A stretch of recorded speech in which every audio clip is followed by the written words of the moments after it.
Live from our studios in Lagos, you're watching Beyond 100 Days with Nifemi Oguntoye. Former military head of state Ibrahim Babangida says he regrets the annulment of the June 12, 1993 presidential election, describing it as the most difficult period of his life. The former head of state said this at the official launch of his memoir, A Journey in Service in Abuja. He described the election as undoubtedly credible, free and fair. But the tragic irony of history remains that his administration, which devised a near-perfect electoral system and conducted a near-perfect election, could not complete the process. The book, which offers insights into key moments in the country's history, also addresses other national controversies, including the 1976 coup attempt that led to the assassination of then head of state, Murtala Mohammed, and the 1986 letter bomb that killed investigative journalist Dele Giwa.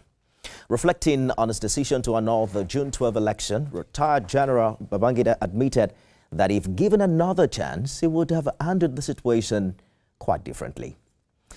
Let's bring in someone who was at the center of it all and who was actively involved in the June 12 struggle. In 1993, my guest resigned to join the Moshood Abiola Presidential Campaign Organization.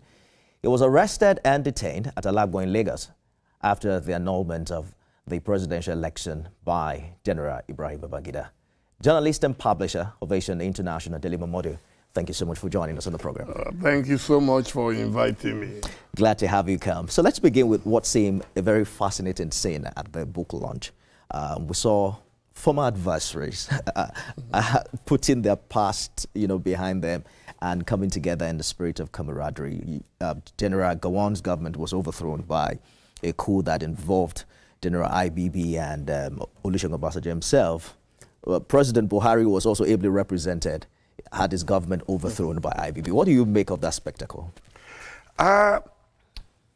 Unfortunately, I couldn't make it, though I was invited. I tried everything. I left London yesterday through Ghana. But this morning, I couldn't connect my flight to Lagos. My flight from Lagos to Abuja was also not possible because of certain delays. I would have wished to be there. I planned everything. My team was on ground. So I only watched a bit of it because my flight came very late into Lagos. I saw who is who in Nigeria. Babangida had always been a charmer. He's always been one of the most controversial but very cosmopolitan leader at the same time. It's always been a paradox. And that's why he was nicknamed the evil genius. The man, you can imagine in his 80s, how he was able to pull out that crowd today. He did his bit as president, and we were quite fascinated by his actions and sometimes inactions. But unfortunately, the June 12 killed that legacy. Indeed. And I'm sure the subject of the book is to try and see if there is a way he can explain himself to Nigerians and to friends of Nigerians globally, and to make sure that that legacy is not totally eroded. Because he did, he had one of the best teams. If you are looking at a star-studded cabinet, now you can see the way he was reeling out names upon names of people who worked with him, who collaborated with him and everything. But what I'm dying to read is to see what happened exactly. Why was June 12 the best election? Everybody, people are saying, oh, he told us today that Abiola won. No, we knew from the one that Abiola won. Nobody ever contested it. He did. But so I cannot wait to read about what happened, and I hope the book will provide answers to that. Let us begin with some excerpts, because the former vice president reviewed the book and we were able to get some excerpts from it. Although I'm on record to have stated after elections that Abiola may not have won the June 12 elections, upon reflection and a closer examination of all available facts, particularly a detailed election results, which are published as an appendix to this book, there was no doubt MKO Abiola won the June 12 election. He goes ahead to say, looking back now, the June 12 saga was undeniably the most challenging moment of my life, and in certain respects, one of the most painful. If I have to do it all over again, I will do it differently. How do you perceive this acknowledgement of MKO's victory? The big question is also, why did it take him 32 years after he left office? Why now? Well, we've tried in the past to seek answers to your questions, and the impression we got was that the military can be very stubborn. And when they take actions, they come out full chest, I did it. And so maybe that is why every interview he granted, I watched. Because like I said, he's like a spellbinder. He speaks very eloquent. You can see at his age, he's still very eloquent. But then, he never answered those questions specifically. And also as an insider, I knew that the election took place because certain people, don't forget that IBB could not have acted alone. Even from the way he reeled out the names today, he was a people's man who consulted widely before taking decisions. And I'm sure there were some people we named principalities at that time who convinced him that, no, Abiola cannot be our president. It happens till today. Some people decide, we call them owners of Nigeria, and they would have decided that, oh, no, Abiola, we cannot hand over to him. And there were people, of course, for selfish interest. He had mentioned one before, that his guys were going to kill both himself and Abiola if he handed over to Abiola. So I believe that the moment they made up their mind, collectively, that they were not going to hand over to Abiola, it became difficult for him alone to build the fall guy. But I think today, he inched closer to accepting that, look, I'm the fall guy. I fumbled. I shouldn't have done it that way, and which is okay. Some of us would accept. Even MKO Abiola himself, I can tell you that he wanted their friendship to continue because they had a blossoming friendship at that time. But unfortunately, I don't know why it was so difficult for them to reverse, because they had at least a few days and weeks to reverse that decision, and Nigerians would have applauded and given them a standing ovation, but they missed that chance. Even in acknowledging MKO's victory, in his speech today, he did say we acted in supreme interest, in supreme national interest. And I'm sure that's what many people want to find out. He went ahead to also say that he has paid a huge part of his debt. Do you think this will, in a way, refine his legacy, you know, following the big fall that happened after, you know, the big perception about what he did in annulling that election? Well, I would have to read the book to know precisely what he's talking about. But as I said, you must respect his decision. That is his personal decision. And I'm happy that he's living with it. And he's taking full responsibility for that action, which threw Nigeria into total chaos. In fact, I don't think we have recovered from that action till today. Because on that day, on June 12, Nigerians united for once to vote for one man without considering religion or ethnicity or anything. And we missed that opportunity. Today, we are fighting on accounts of religion, of ethnicity, and all whatnot. That Abiola election would have sealed it finally, that we are one. Nigerians, wherever we meet, I just came back today, everywhere I've been, people pay my bills at restaurants, whether they are Igbo, they are Hausa, but when it comes to politics, Nigerian politicians just love to use divide and rule tactics to win elections. That's when everybody will be talking, this one is a Muslim, that one is a Christian. But we're all Nigerians, first and foremost. And Abiola was a true Nigerian, an original Nigerian who was welcomed everywhere in Nigeria and in the world. It's difficult to find such, you know, a man in this generation. They don't manufacture such people every day in heaven. Interestingly, IBB also took some part of the glory because we make reference to 1993 election as free, fair, and credible. And he says that he led an administration that devised a near-perfect electoral system and conducted the near-perfect election, but could not complete the process. Yes, but it became imperfect, a near perfect, yes, but it became imperfect with that annulment. Immediately that happened, that killed it. You know, it's like you give birth to your own baby, very beautiful, bouncing baby, and suddenly you just decide to snuff life out of the baby. That's what happened on June 12th. And that's why we are still talking about it. Look at how many years, how many decades it has taken us, you know, to get this far. And I'm telling you, even with this book, I'm sure there will still be many controversies. Absolutely. We have some insights already. The fact that he's expressed satisfaction with former President Buhari's decision to honor MKO Abiola posthumously and recognize June 12 as Nigeria's Democracy Day. What's your take on that development, and how does it rub off on his legacy? Well, I mean, what he couldn't do, I believe President Muhammadu Buhari did it. We all thanked him at that time, though we felt it was belated.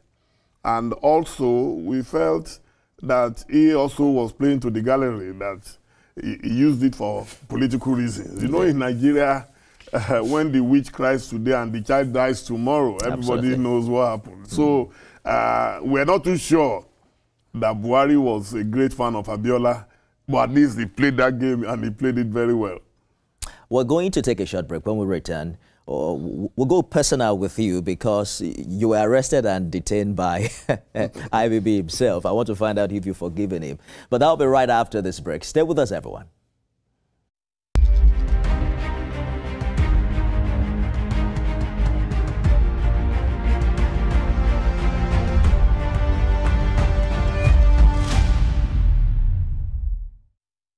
Journalist and publisher Ovation International, Daily Momodu, is my guest on the program this evening. Thank you for staying the course on the program. Thank you, sir. So you had your own share of General Ibrahim Babangida following the annulment of that election. Walk us through what happened.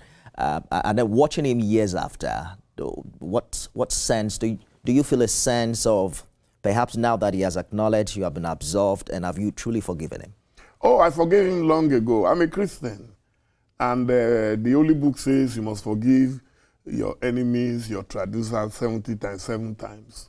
So I followed that injunction in the Bible. I can get angry with people and almost immediately you see me playing with them. A lot of people have attacked me. Oh, why do you romance your enemies or the enemies of Abiola? But as a disciple of Abiola, I knew that Abiola forgave people easily. Abiola was not a vindictive person, and that's what made him who he was, and that's why he could achieve what he achieved. I follow in his trajectory very religiously. You know, for me, it's interesting that I was in Chief Abiola's house. This must have been end of July 1993.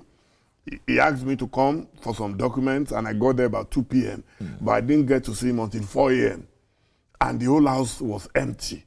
So by the time he came, he was in a very, very private meeting. Then he came in and said, Daily One. You know, he had a way of calling people by nicknames. He said, Daily One, I'm very sorry. I've been in meetings. I've kept you. And that night, my friend, Mayo Akikpelu, was having his bachelor's eve. Okay. So I missed it. Like I'm playing Tropicana somewhere in Adeni Jones. So Chief came, gave me the documents, which I was supposed to take to Tell magazine. To Mr. Kola Wole Lori, you know, he was living somewhere around Akuojo. So I left. I didn't know what I was carrying. I mean, when you trust someone, he gave me, but apparently those were very hot documents. So I drove to Mayor's bachelor's eve. I got there, they were just finishing the event. But I was in the mood because I'd been sitting down all night waiting for Chief. Then I said, let me go to water parks, you know, where Shino Peters was playing. I got there too. Shino was just finishing. Then I left there, went to night shift to go and see Governor Ken Olumese. And he sat me down and said, hey, let's have sandwiches and some coffee. I didn't know I was being trailed by security people. So eventually, I went to Mr. Kola Ilori's place, delivered what I needed to deliver, then went to my house in Ojodu, somewhere in Adigboduja, where I was staying at the time. And a few minutes after I entered bed, my wife rushed into the bedroom. Hey, Ajani, some people are banging on the door. I said, who's banging on my door? He said, she doesn't know. And as the only man in the house, I came out. And I asked, I said, please, who are you? He said, we're from police headquarters. What have I done? You have to open your door, otherwise we'll break it down. To cut a long story short, that was how I was taken away to Moloney at that time. And then they came back later to search my apartment, and they picked some documents, and they said they were seditious, whatever. So I was in a Alagbon detention camp for over a week before they took me to a magistrate court. But what you must also note is that Babangida, despite everything, people could still negotiate with him. Unlike Abacha that came later, and we had to all run away. For their life. For their life, you know. So they were trying to persuade me I should leave Abiola alone. Anybody who knows me knows that I'm a one-way person. If I follow you, I'll follow you just like that. So for me, I forgave him. We've met a couple of times. I'm friends with his family. His wife had always liked me because of the exclusive stories I did about the family when they were in Dodam Barracks. Okay. When they were going to have their last baby, you know, in Dodam Barracks, I wrote the exclusives, how she was exercising. And then Aisha, the daughter, you know, is my very good friend. So we chat from time to time, and I'd always advise her, look, all Baba has to do is let him just apologize. Nigerians are not too difficult, you know, when it comes to certain things, but they just want you to come up front with them. Absolutely. You know, and which is what I think he was trying to do today. You have attempted, we'll get back to IBB shortly, but you've attempted to run for presidency twice now. You know, some say that those of you who were active during the June 12 struggle have a sense of entitlement and legitimacy to lead this country. How do you react to that? No, in my own case, no. I always say that I was badly influenced by the emergence of Barack Obama. We had always complained, all of us complain and lament like the biblical Jeremiah, but we do nothing about it. Oh, means Nigeria is ugly, and you have your own beautiful daughter at home, so why don't you present your own daughter? So that's what led me to it. I don't want my children to ask me in the future, okay, you were busy grumbling, I was writing a weekly column, Pendulum, and why, if I think I'm better? Obama was a young man, younger than me when I came out. He was in his early 40s. I had just turned 50 when I decided to. So it had nothing to do with June 12th. I believed in myself, and I still believe in myself, that I can lead a good country with discipline, with focus, with tenacity, with courage, and especially if you can relate to everybody. If you've studied the story of my life, you see that I did not just follow Abiola. I took a lot of things from him. All right. In terms of networking. And so that's what led to it. Watching that book launch today, you see a whole generation of leaders, and give it to them. I mean, the former vice president was saying that IBB's class, you know, there were like 2 presidents, 4 governors. I mean, it was first class. But it also brings to mind the question of succession. Do you think that that's a question that Nigeria has answered? Because you look at all of them, the OBJ, the IBB, even the current president, they seem to belong to, you know, the elderly age. Do you think that there's a vibrant, younger generation ready to take the baton? No, but they were all young when they were in power. If IBB... But they are still all perhaps calling the shot today. No, that's even in America, you will see that George Bush, Clinton, Jimmy Carter before he died, and all of them, George Bush, Bush Senior, all of them, they called the shot. That's why they are called the presidential class. They are extraordinary human beings. They are not your regular. To be the president of the biggest black nation on earth is not a joke, you know. So for all of them to call the shot, they will always. You see, because even today, I was watching President Tinubu.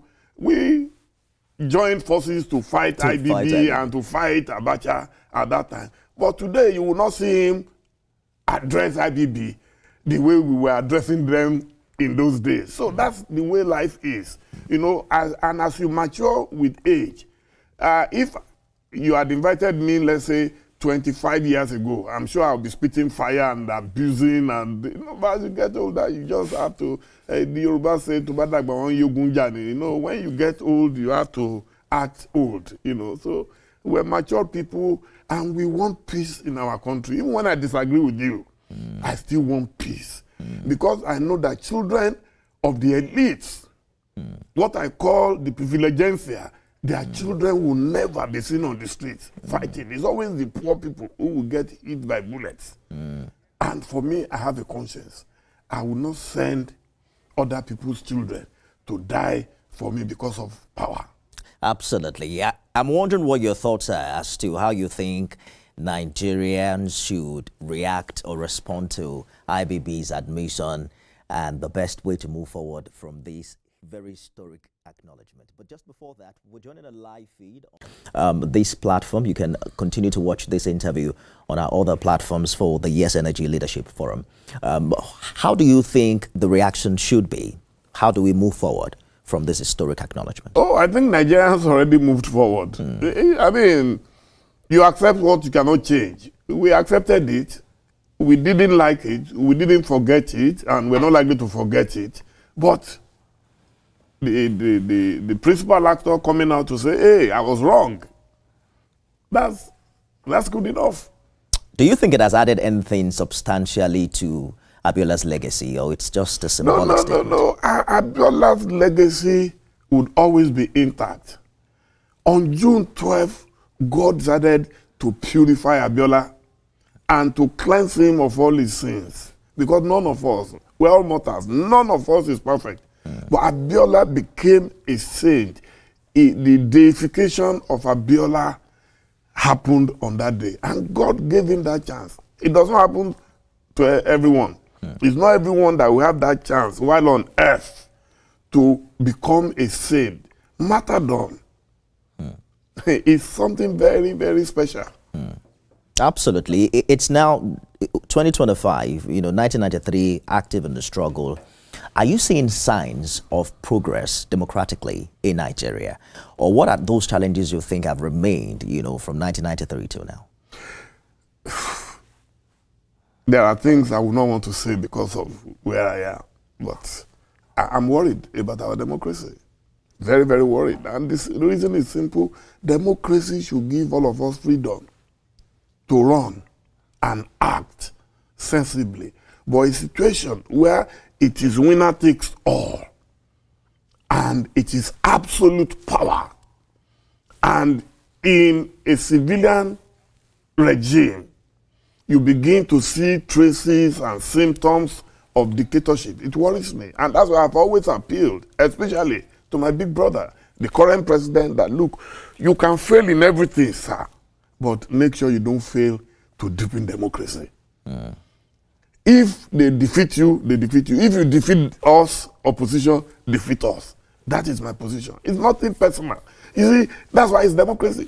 Look, President Tinubu became an idol to a lot of us because he stood stoutly against dictatorship. Because he stood, even when Obasanjo came and Obasanjo was giving Lagos problems, he stood firm, and we stood by him. When they took him to Code of Conduct Tribunal, we all rose up and said, no, you cannot witch-hunt a man because of his political leaning. So I pray that will continue, and that's what democracy is all about. Looking forward to read the book, right? Oh, no, I can't wait to read it. I will see Uncle Yemi Ogunbi, who was kind enough to invite me. Thank you so much for coming. Thank you, sir. And good to see you again. Well, that's our show today, everyone. Thanks for being a part of it. You can watch it all over again at midnight and at 6 a.m. tomorrow. I am Nifemi Oguntoye.